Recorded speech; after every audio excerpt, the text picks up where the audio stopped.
नमस्कार दोस्तों, आज 29 अगस्त 2025 की ताजा खबरें लेकर आया हूं, तो चलिए तुरंत शुरू करते हैं। और वीडियो अच्छा लगे तो लाइक, शेयर और सब्सक्राइब करना ना भूलें। यही हमें नई खबरें लाने की हिम्मत देता है। आज का जीके प्रश्न कमेंट में अपना जवाब दें। सही जवाबी पर मिलेगा एक छोटा सरप्राइज इनाम।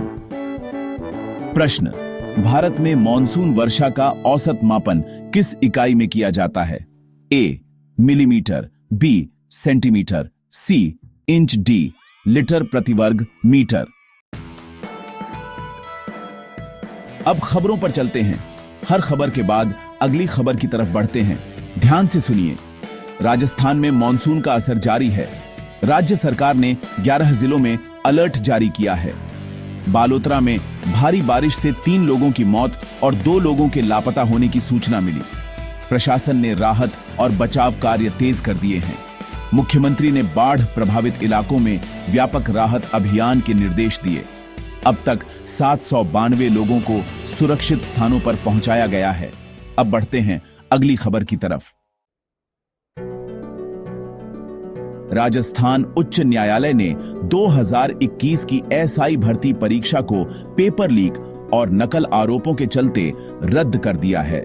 न्यायालय ने आरोपों की गंभीरता को देखते हुए जांच के आदेश दिए और भविष्य में भर्ती प्रक्रिया को और पारदर्शी बनाने के निर्देश दिए हैं। परीक्षा रद्द होने से हजारों अभ्यर्थियों की उम्मीदों पर असर पड़ा है और सरकार से त्वरित समाधान की मांग उठी है। अब बढ़ते हैं अगली खबर की तरफ। उत्तर प्रदेश के कई हिस्सों में तापमान 35 डिग्री सेल्सियस से ऊपर पहुंच गया है। लखनऊ समेत कई जिलों में उमस और गर्मी की स्थिति बनी हुई है। मौसम विभाग ने फिलहाल स्थानीय राहत की संभावना कम बताई है। बुजुर्गों, छोटे बच्चों और गर्भवती महिलाओं को बाहर रहने से बचने, पर्याप्त पानी पीने और धूप में कम निकलने की सलाह दी गई है। लोकल प्रशासन ने स्वास्थ्य चौकियों को सक्रिय रखा है। अब बढ़ते हैं अगली खबर की तरफ। बिहार में वोटर अधिकार यात्रा के बीच सुरक्षा अलर्ट जारी किया गया है। जानकारी मिली है कि नेपाल के रास्ते 3 पाकिस्तानी संदिग्ध घुसपैठ कर सकते हैं, जिसको लेकर राज्य में उच्च स्तरीय सुरक्षा अलर्ट जारी कर दिया गया है। कुछ सीमावर्ती जिलों में सतर्कता बढ़ा दी गई है और खोजबीन के लिए विशेष टीमें तैनात की गई हैं।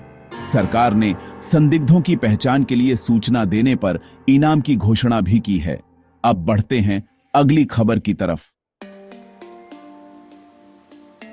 बिहार में राहुल गांधी की वोटर अधिकार यात्रा पर राजनीति तेज हो गई है। सीतामढ़ी में राहुल गांधी के वोटर अधिकार अभियान के दौरान उन्होंने भाजपा पर वोट चुराने से जुड़ा आरोप लगाया और जल्द ही सबूत दिखाने का दावा किया। इस बयान के बाद स्थानीय नेता और मंत्री सक्रिय हो गए हैं। उपेंद्र कुशवाहा और मंत्री संतोष सुमन ने प्रतिक्रिया दी है और राजनीतिक जुबानी एक्शन तेज हो गया है। घटनास्थल पर सुरक्षा और चुनावी माहौल पर लगातार नजर बनी हुई है।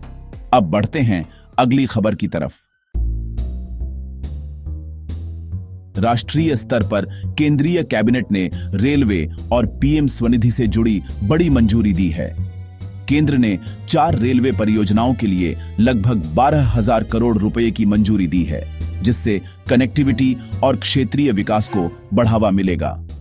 साथ ही पीएम स्वनिधि योजना का पुनर्गठन किया गया है और 7,332 करोड़ रुपए के बजट के साथ योजना में सुधार कर स्ट्रीट वेंडरों की आत्मनिर्भरता बढ़ाने का लक्ष्य रखा गया है। इसका असर स्थानीय आजीविका पर सकारात्मक रहने की उम्मीद जताई जा रही है।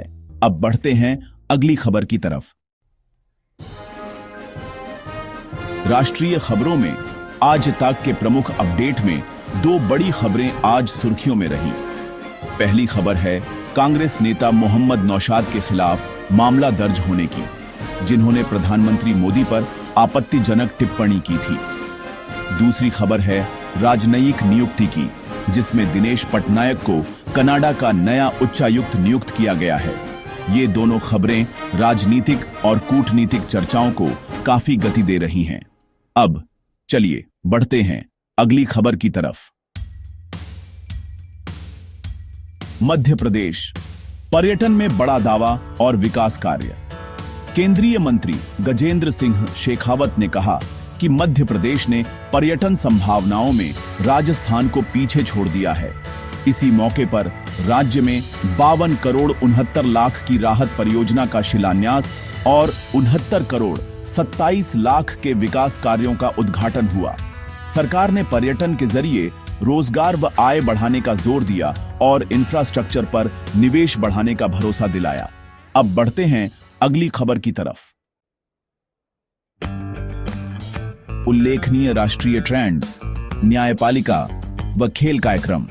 देश भर के प्रमुख ट्रेंड्स में सुप्रीम कोर्ट में 2 नए न्यायाधीशों की नियुक्ति, भारत के 2030 के कॉमनवेल्थ गेम्स के लिए प्रस्ताव और रूस यूक्रेन वार्ता शामिल रही। साथ ही फुटबॉल संस्थाओं, फीफा से संबंधित चेतावनियां और राजस्थान में परीक्षा नकल पर सख्ती बारे चर्चाएं भी आज के हेडलाइंस में जगह बनी। ये घटनाएं कानूनी, खेल व अंतरराष्ट्रीय स्थिति पर असर डाल सकती हैं। अब बढ़ते हैं अगली खबर की तरफ। अन्य महत्वपूर्ण राष्ट्रीय अंतरराष्ट्रीय अपडेट। केंद्रीय कैबिनेट की मंजूर परियोजनाएं जैसे रेलवे और पीएम स्वनिधि का पुनर्गठन आज के बड़े आर्थिक फैसलों में शामिल रही। अंतरराष्ट्रीय मोर्चे पर गाजा संकट पर संयुक्त राष्ट्र सुरक्षा परिषद की चिंता और अमेरिकी एफडीए द्वारा नए कोविड-19 टीकों को वरिष्ठ नागरिकों व उच्च जोखिम समूहों के लिए सीमित मंजूरी से जुड़ी खबरें भी प्रमुख रहीं। ये वैश्विक स्वास्थ्य व कूटनीति पर असर डाल सकती हैं। अब बढ़ते हैं अगली खबर की तरफ। कैसी लगी आपको ये सारी खबरें? मुझे कमेंट्स में जरूर बताइए। साथ ही जीके प्रश्न का जवाब भी यहीं कमेंट में भेजें। सही उत्तर देने वालों के लिए एक छोटा सरप्राइज इनाम रखा गया है। अगर वीडियो अच्छा लगा हो तो इसे लाइक कीजिए, अपने दोस्तों के साथ शेयर कीजिए और अगर अभी तक सब्सक्राइब नहीं किया तो सब्सक्राइब कर लीजिए। घंटी आइकन दबाना मत भूलिए ताकि अगली हर नई वीडियो का नोटिफिकेशन सबसे पहले मिले। मैं फिर मिलूंगा ऐसी ही ताजा और खास खबरों के साथ। तब तक के लिए जय श्री राम, जय हिंद, वंदे मातरम।